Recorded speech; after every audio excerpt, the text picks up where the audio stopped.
Hello everyone. Recently, Fossil has been selling their 4th gen smartwatches for between $40 to $80 refurbished. Now, I had the original Moto 360 back in 2016 that I also got refurbished for $60 at the time. So today we're going to compare the Venture HR, the Explorist HR, and the original Moto 360. I want to give an honest opinion about what it's like to live with one of these modern smartwatches, the things that have improved since the original Moto 360, the things that haven't, and some tips and tricks along the way.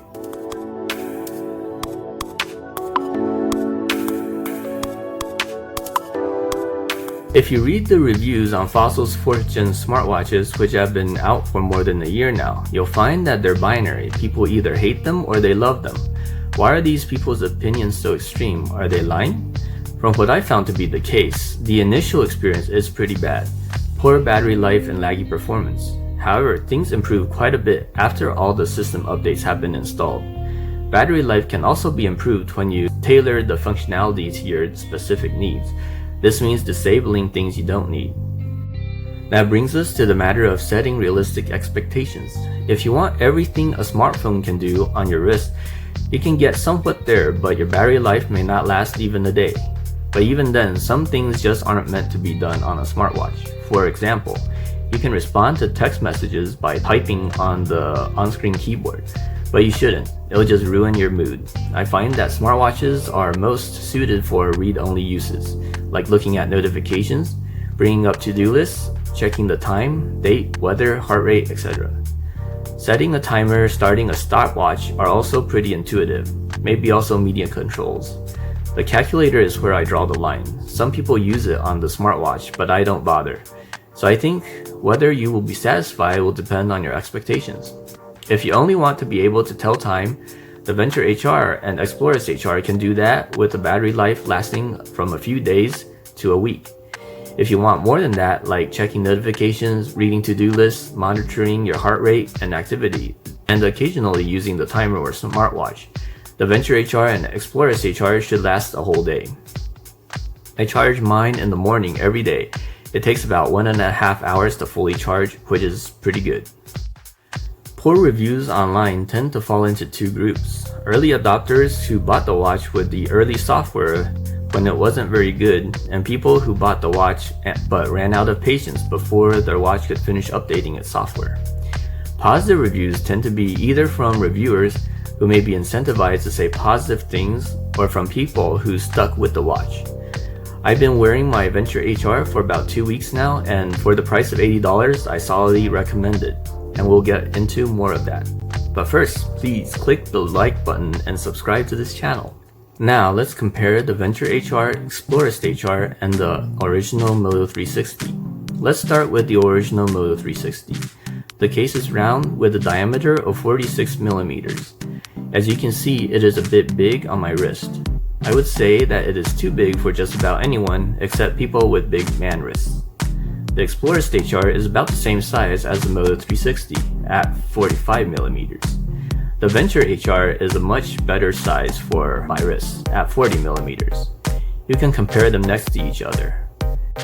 As for the thickness, they're all around the same. The Moto 360 is actually thinner than the newer watches at 11.5 millimeters thick. The Explorist HR and Venture HR are thicker at 13 millimeters. However, the part that's thicker is the heart rate sensor. As for the screen, the original Moto 360 has a 40mm or 1.56-inch LCD screen with a screen resolution of 320 by 290 pixels. It was adequate for a first iteration, but one of the major complaints about the watch was the flat tire screen. The bottom part of the screen is cut off. Supposedly, this was done for the sensors, but as the screen is an LCD, when it's on, it's hard to hide that bezel on the bottom.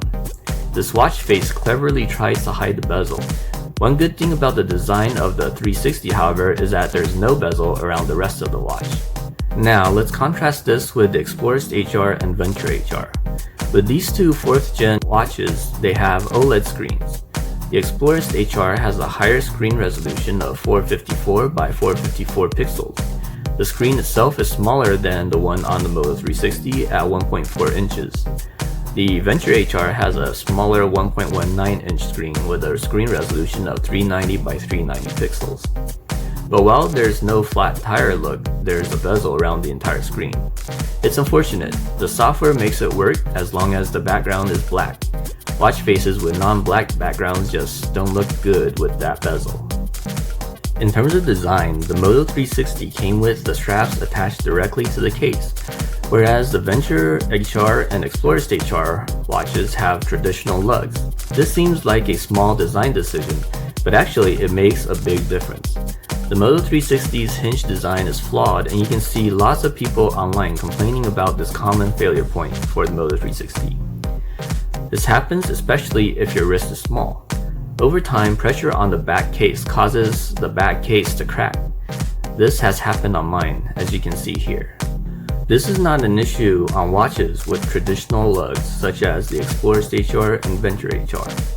For the software, the Moto 360 runs Android Wear 1.4, whereas the Explorist HR and Venture HR run Android Wear 2.0, which was rebranded as Wear OS.